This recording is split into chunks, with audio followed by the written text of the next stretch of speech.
ಇನ್ನು ಮೇಲೆ ಅಲ್ಲಿ ಅಗಿಯೋದಾಗಲಿ ಮುಂದಿನ ತನಿಖೆ ಧರ್ಮಸ್ಥಳ ಮಾಡೋದಾಗಲಿ ಮಾಡಿದ್ರೆ ಕರ್ನಾಟಕದಲ್ಲಿ ದೊಡ್ಡ ಕ್ರಾಂತಿ ಆಗ್ತದೆ.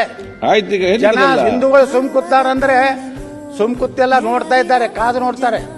ನಾಳೆ ಧರ್ಮಸ್ಥಳ ಕಡೆ ಲಕ್ಷಾಂತರ ಜನ ಪ್ರಾರಂಭ ಮಾಡದಂದ್ರೆ ಯಾವ ರೀತಿ ಅಯೋಧ್ಯ ಘಟನೆ ಆಯ್ತು, ಆ ಅಯೋಧ್ಯ ಘಟನೆ ಮತ್ತೊಮ್ಮೆ ಕರ್ನಾಟಕದಲ್ಲಿ ಆಗುವಂತ ಎಲ್ಲ ಹಿಂದೂಗಳ ಭಾವನೆಯಲ್ಲಿ ಬರ್ತಾ ಇದೆ.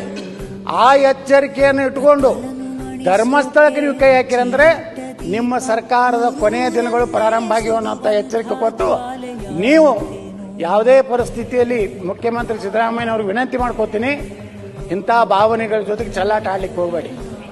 ನಿಮ್ದು ಏನೇ ಯಾರು ಯಾವುದೋ ಸಮುದಾಯ ಮ್ಯಾಗ ಪ್ರೀತಿ ಐತಲ್ಲ, ಏನ್ ಬೇಕಾದ್ ಮಾಡಿ, ಇನ್ನ 3 ವರ್ಷ ಏನ್ ಮಾಡ್ತೀರಿ ಮಾಡ್ಕೋರಿ.